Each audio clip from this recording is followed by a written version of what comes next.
Estimados colegas, es para mí un momento muy grato dar inicio a este curso de farmacología y terapéutica de las drogas utilizadas en el tratamiento de la diabetes tipo 2.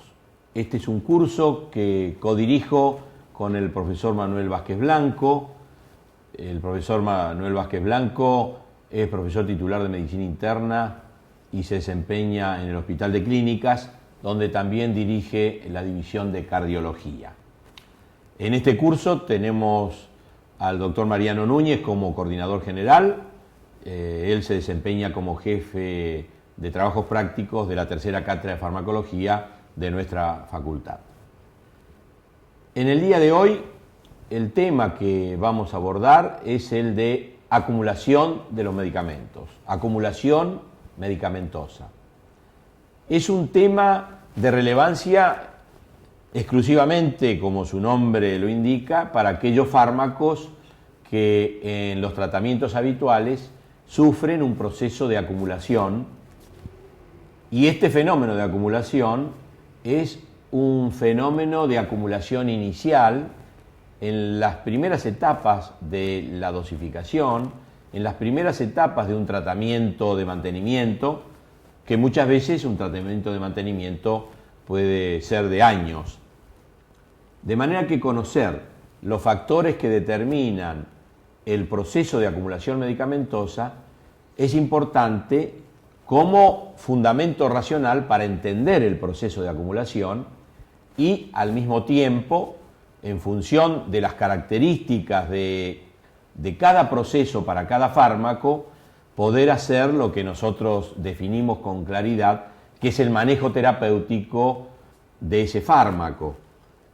Y manejo terapéutico significa saber claramente qué es lo que está ocurriendo en el medio interno cuando uno aplica ese fármaco, en el transcurso del fenómeno de acumulación, que, como todos ustedes ya saben, solamente recordemos que el fenómeno de acumulación medicamentosa es un fenómeno autolimitado y que va a llegar un momento en que hay un equilibrio, y que es cuando se termina el fenómeno de acumulación, y es el momento en que cada dosis que se administra se elimina en el intervalo interdosis. Bueno, volver a recordar el fenómeno de acumulación que se estudió cuando uno cursaba farmacología tiene relevancia para el mejor manejo terapéutico. En ese sentido, podemos ir avanzando diciendo algunos conceptos fundamentales. El primer concepto fundamental en la acumulación medicamentosa es que este es un fenómeno autolimitado y que depende la acumulación de cómo es el fenómeno de eliminación. Es decir, que el medicamento se acumula en la medida de cómo se elimina. Por lo tanto, saber la eliminación de los fármacos es un conocimiento muy relevante para poder entender con claridad cómo se acumulan, aquellos que sí se acumulan. Sin ningún lugar a dudas, la acumulación de los medicamentos, por sentido común, se entiende que cuando el intervalo interdosis se da de una determinada manera en un esquema posológico, es precisamente ese esquema posológico el que va a permitir la acumulación.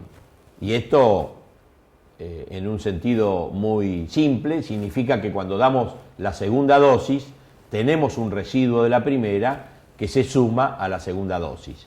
Y ahí ya comienza la acumulación, porque la segunda dosis genera un incremento de las concentraciones en los lugares donde va a producir el efecto farmacológico, que es superior al de la primera dosis. Y este fenómeno de residuo de la primera dosis también se va a dar cuando apliquemos la tercera dosis, que va a haber un residuo de la segunda, y que vamos a tratar de entender con claridad cómo se produce este fenómeno de acumulación que, repito, es inicial y que depende de la eliminación. Como el fenómeno de acumulación depende de la eliminación, tenemos que recordar con claridad cuáles son los procesos farmacológicos y fundamentalmente farmacocinéticos que determinan la eliminación de los fármacos. Los fármacos, como todos ustedes saben, se eliminan por dos grandes mecanismos. Por mecanismos de biotransformación, por actividad de enzimas, y por mecanismos de excreción. Los mecanismos enzimáticos pueden ocurrir en cualquier célula del organismo, pero cuando uno hace un análisis en general de la biotransformación de los fármacos, sin ninguna duda, el hepatocito, y en un sentido orgánico el hígado, es el que cumple la función metabólica más relevante del organismo. Así como cuando hablamos de excreción, sin ninguna duda, la excreción renal es la más importante en este aspecto. Entonces, vamos a hacer un análisis sobre qué es lo que puede ocurrir con el incremento de las concentraciones en el hígado de un fármaco para poder entender cómo se elimina. Cuando un fármaco se biotransforma en el hígado y nosotros hacemos una evaluación experimental, que puede ser a través de experimentos in vitro, podemos ir viendo la velocidad de la eliminación, es decir, la cantidad de fármaco que se elimina en la unidad de tiempo en función del incremento de las concentraciones en el medio en que estamos incubando, pero que en alguna medida nos permite interpretar qué es lo que ocurre in vivo cuando aumentan las concentraciones del fármaco en el hígado. Este estudio de la evaluación de la velocidad de biotransformación de un fármaco en función del incremento de sus concentraciones no es nada más que volver a evaluar lo que nosotros hemos estudiado con claridad en bioquímica o química orgánica en nuestro paso por la facultad, donde analizábamos la actividad enzimática y veíamos que en función de la concentración del sustrato teníamos modificaciones de la velocidad de eliminación o de la velocidad de la actividad de la formación de los metabolitos. Y en ese sentido, en la primera diapositiva, nosotros podemos ver en ordenadas la velocidad de eliminación y en abscisas, en vez de tener la concentración de sustrato, vamos a tener la concentración de droga, ya que estamos en farmacología y no en bioquímica. Y aquí tenemos claramente la curva de actividad enzimática. Tenemos que detenernos a analizar esta curva de actividad enzimática porque nos va a permitir entender un elemento clave de relevancia para entender luego la acumulación. Cuando nosotros tenemos concentraciones muy bajas, y no estoy hablando de concentraciones terapéuticas, estamos hablando de concentraciones en términos de cantidad de moléculas de una droga, con las concentraciones más bajas, nosotros vamos a detectar que la velocidad de eliminación mantiene para cada fármaco un porcentaje fijo de eliminación en una unidad de tiempo que nosotros definamos. La unidad de tiempo puede ser 1 hora, 32 minutos, lo que fuere. Y vamos a dar un ejemplo para poder clarificar este concepto. Si, por ejemplo, nosotros ahora estudiamos el fármaco X y vemos que en la unidad de tiempo de 1 hora tenemos una eliminación del 30%, cuando tenemos 10 moléculas de este fármaco, veremos que se metabolizan 3 en 1 hora. Cuando nosotros damos 100 moléculas, o si ustedes quieren, en vez de 10 moléculas, podríamos haber dicho 10 miligramos y ahora damos 100 miligramos. Si ahora nosotros damos 100 miligramos, se mantiene el mismo porcentaje en 1 hora. Es decir, que se metaboliza el 30% de 100. Es decir, que se metabolizan 30 miligramos. Si nosotros ahora damos 1000 miligramos de este fármaco X, vamos a ver que de los 1000 miligramos en una hora también se metaboliza el 30% y esto significa que se biotransforman 300 miligramos.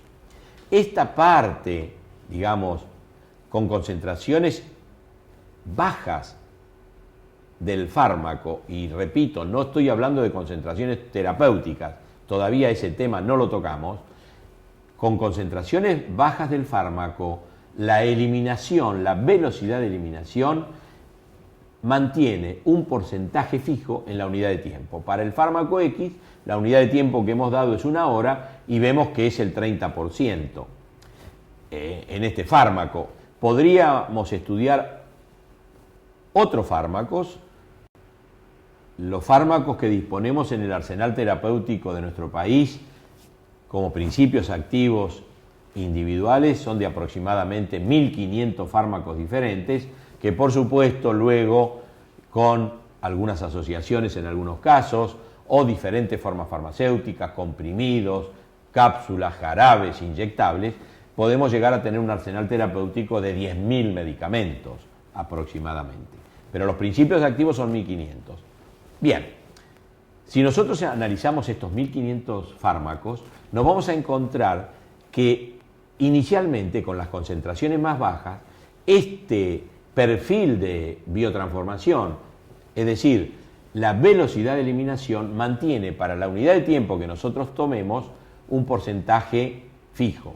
En este caso fue en 1 hora la unidad de tiempo 30%, pero para otro fármaco puede ser que en 1 hora se biotransforme el 90%, para otro fármaco el 2%, para otro fármaco el 38%, etcétera, etcétera.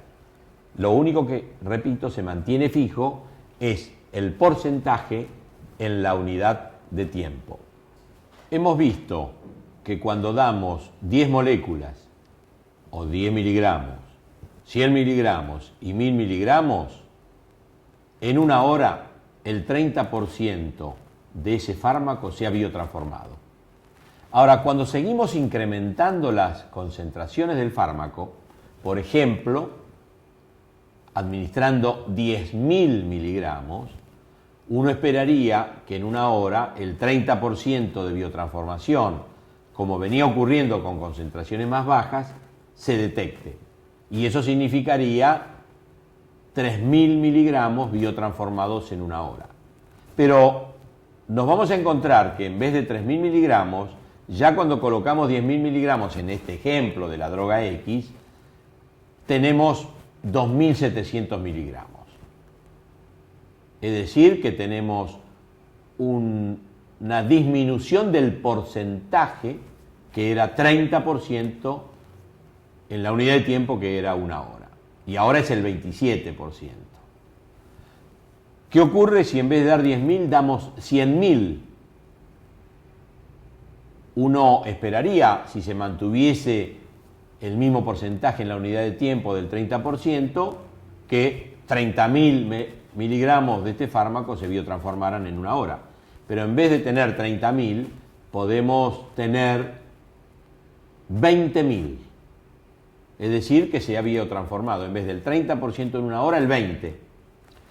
Y después, en vez de dar 100.000, damos 1.000.000. Y cuando damos 1.000.000 de miligramos, nos encontramos que de manera sumamente llamativa tenemos nuevamente 20.000 miligramos de biotransformación. Y cuando damos 10 millones tenemos también 20.000. Y cuando damos 100 millones también tenemos 20.000 miligramos en 1 hora. Queda de manera muy evidente de que esta biotransformación de 20.000 miligramos por hora, que se mantiene constante en presencia de 100.000 miligramos, de 1.000.000, de 10 millones, de 100 millones, sin ninguna duda estamos en la curva de actividad enzimática donde hemos llegado a la velocidad máxima, que son, en este ejemplo de la droga X, 20.000 miligramos por hora. Y que queda también muy claro, es fácilmente entendible, que desde el punto de vista porcentual las cosas han cambiado de manera absoluta con respecto a la primera parte de la curva, donde recordemos que en presencia de 10 miligramos, de 100 miligramos y de 1000 miligramos, siempre teníamos un 30% por hora, es decir, que teníamos un porcentaje fijo, mientras que ahora con concentraciones altas y muy altas, lo que tenemos es una cantidad fija por hora, 20.000 miligramos por hora. En concentraciones bajas, lo que teníamos fijo era el porcentaje. Y en concentraciones altas, lo que tenemos fijo es la cantidad absoluta en la unidad de tiempo. Por supuesto que esta cantidad absoluta de 20.000 miligramos es un determinado porcentaje que uno puede sacar cuando tenemos 100.000, que es el 20%, pero que cuando tenemos 1.000.000 es 10 veces menos, es el 2%, y cuando tenemos 10 millones es el 0,2%, de manera que el porcentaje va variando. Aquí el porcentaje varía, pero el valor absoluto se mantiene constante. Son dos partes extremas de la curva de actividad enzimática que nos permiten diferenciar las condiciones que se están produciendo en ambas situaciones, y de esta manera se define que el modelo de cinética inicial, que es porcentaje fijo en la unidad de tiempo, le damos el nombre de cinética de eliminación de orden 1, mientras que cuando tenemos una cantidad fija en la unidad de tiempo, cuando estamos en velocidad máxima, decimos que estamos con una cinética de orden 0. Entre la cinética de orden 1 y la cinética de orden 0, recordemos que hemos tenido el ejemplo cuando llegábamos, en este caso de la droga X, a 10.000 moléculas, que no biotransformábamos 3.000, sino que transformábamos 2.700. Es decir, que tenemos una parte de codo de la curva que va a permitir conectar una cinética de orden 1, la primera, con una cinética de orden 0 con concentraciones más altas. Es este el momento donde nos debemos preguntar, con las concentraciones dentro del rango terapéutico, ¿en qué parte de la curva de actividad cinética nos encontramos habitualmente en el tratamiento de los pacientes? Y aquí la respuesta es muy clara. Las concentraciones dentro del rango terapéutico son concentraciones que están para la inmensísima mayoría de los medicamentos en el modelo de biotransformación de orden 1. Repito, esto es fundamental. Las concentraciones en el rango terapéutico se biotransforman siguiendo una cinética de orden 1. Es decir, que para una determinada unidad de tiempo corresponde un porcentaje fijo. Por eso que nace el concepto de vida media. ¿Por qué? Porque cuando el porcentaje de eliminación que nosotros queremos evaluar es del 50%, esa biotransformación de la mitad de la molécula, el 50%, se produce en un tiempo fijo. Y ese tiempo es la vida media de los fármacos, la vida media beta, la vida media de eliminación, que es la vida media de la biotransformación sumada a los fenómenos de excreción. Y en ese sentido tenemos que hacer referencia a cuáles son los mecanismos fundamentales de excreción renal. Y vamos a ver que dentro del rango de las concentraciones terapéuticas, la excreción renal de los fármacos también, a pesar de que hay distintos mecanismos de excreción renal, son procesos que en estas concentraciones terapéuticas son de orden 1.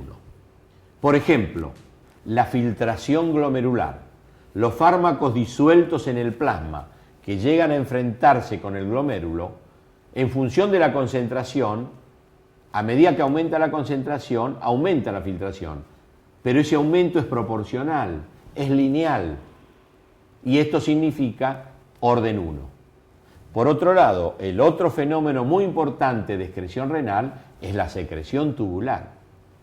Y dentro del rango de las concentraciones terapéuticas, la secreción tubular, que depende de la cantidad de moléculas de la droga disuelta en plasma, por un lado, y la cantidad de moléculas transportadoras en el túbulo renal, esta concentración de las dosis terapéuticas no llega a producir la saturación de las moléculas transportadoras y, en condiciones de no saturación, el transporte del túbulo renal sigue una cinética lineal para cada fármaco en función de la afinidad de orden 1.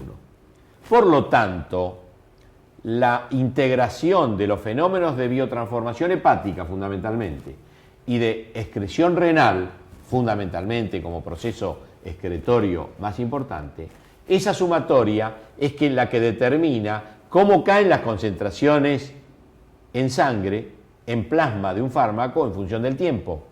Y esa caída de las concentraciones plasmáticas sigue una cinética de orden 1.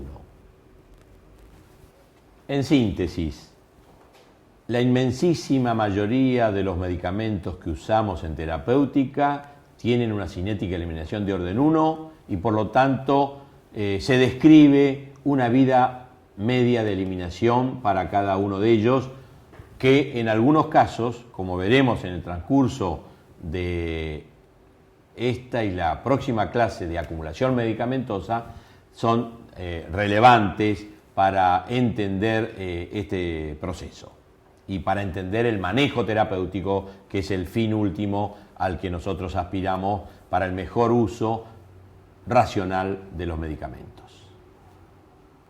Pero hagamos algunos comentarios para completar lo que puede ocurrir con los fármacos que nosotros empleamos en terapéutica y entender qué es lo que puede ocurrir cuando un fármaco en concentraciones terapéuticas está dentro de lo que hemos denominado el codo de la curva de actividad enzimática.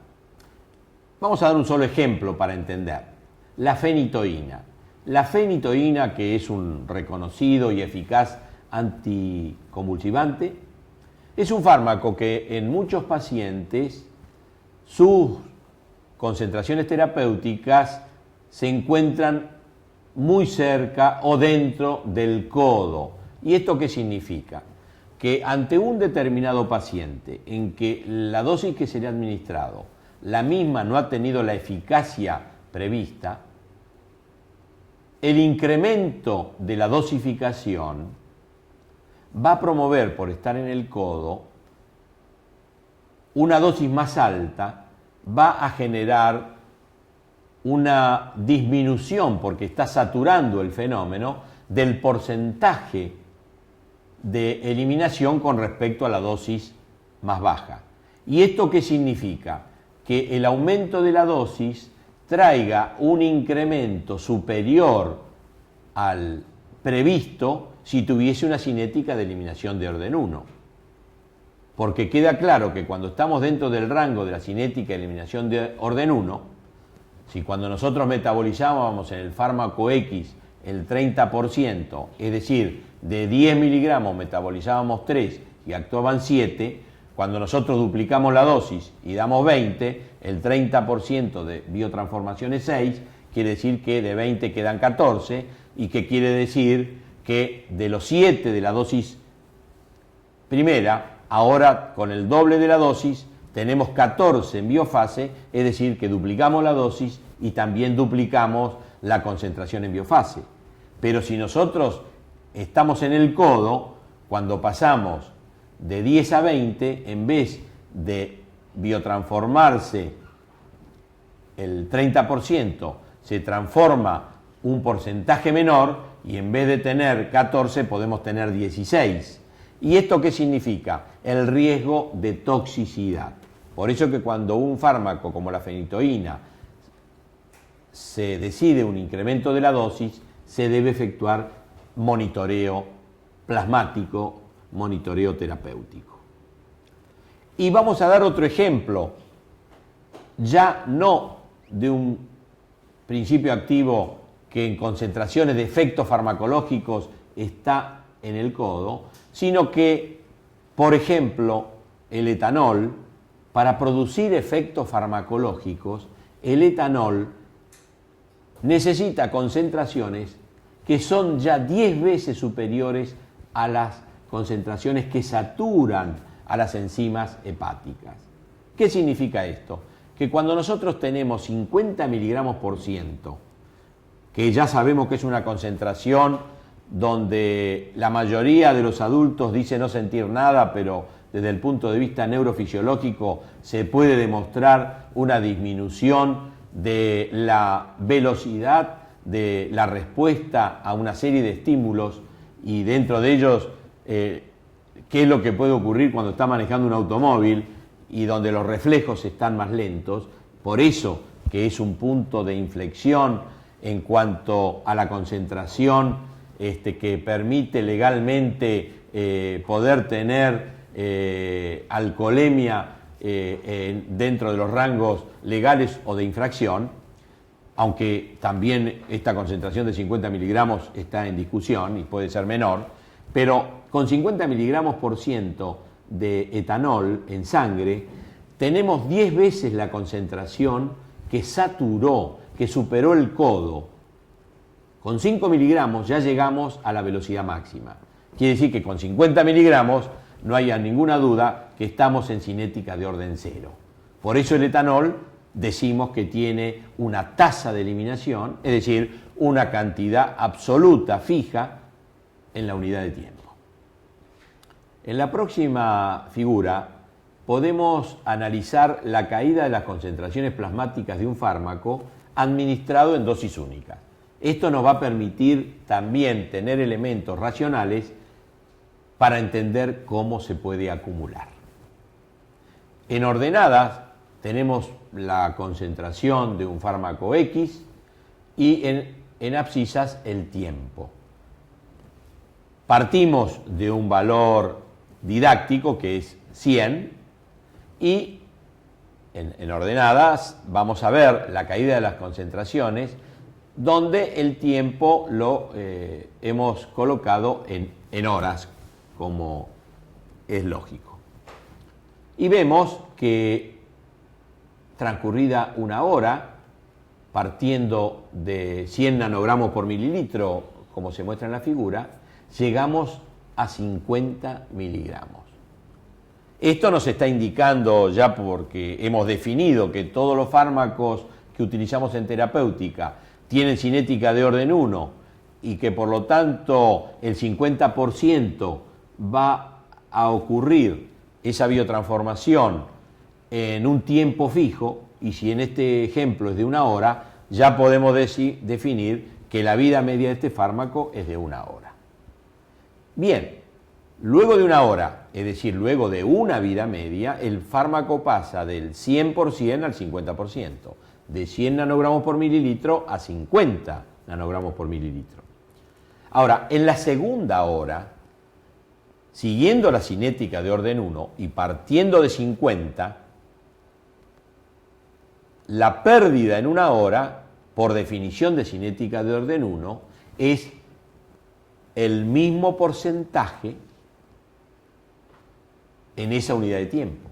Si en la primera hora perdió el 50%, en la segunda hora pierde el 50% de lo que tiene. Lo que tiene 50 y por lo tanto la pérdida va a ser de 25. Por eso vemos en el esquema que luego de 2 horas hemos bajado a 25. En la primera hora bajamos de 100 a 50, en la segunda de 50 a 25. Siguiendo entonces, interpretando la cinética de orden 1, es muy claro para todos nosotros entender que en el transcurso de la tercera hora volveremos a perder el 50% de lo que tenemos. Como lo que tenemos es 25, vamos a llegar a 12.5. Y claramente, cuando pasen 4 horas, que en este caso las 4 horas son las 4 vidas medias, de 12,5 vamos a pasar a 6,25. Y aquí podemos hacer ya un fenómeno conceptual, clarificando la caída de las concentraciones plasmáticas y diciendo que luego de 4 vidas medias, de suspendido un fármaco con cinética de orden 1, o si damos una única dosis, luego de 4 vidas medias, la concentración que nos queda es del 6% de la concentración inicial. Y debemos considerar que la inmensa mayoría de los fármacos que se usan en terapéutica, cuando alcanzan un 6% dado en dosis terapéutica de la dosis máxima en tiempo cero, ese 6% desde un punto de vista terapéutico se puede considerar prácticamente despreciable. ¿Qué significa esto? Que podemos decir que racionalmente, luego de 4 vidas medias de suspendido un fármaco o luego de 4 vidas medias de dar una dosis única, las concentraciones residuales no tienen eficacia terapéutica. Con la información que hemos tenido en esta primera parte de la clase, estamos en condiciones de poder analizar el fenómeno de acumulación medicamentosa. Desde un punto de vista de la praxis, queda claro que cuando uno ve la caída de las concentraciones plasmáticas en esta curva y luego de que pasa una vida media tenemos el 50% de la concentración inicial, si nosotros damos un fármaco a intervalos cercanos o iguales de la vida media o menores que la vida media, la segunda dosis se va a administrar en el tiempo del intervalo interdosis, que repito, será igual o menor a la vida media, y eso va a significar que todavía de la primera dosis tenemos un residuo que será más significativo cuanto más pequeño sea ese intervalo. Por lo tanto, en la próxima clase vamos a analizar el fenómeno de acumulación medicamentosa cuando a un fármaco lo damos a intervalos iguales a la vida media o menores de la vida media, que en función del intervalo interdosis, cuanto más pequeño sea con respecto a la vida media, evidentemente el fenómeno de acumulación va a tener un efecto mucho más relevante, como lo analizaremos, repito, en la próxima clase.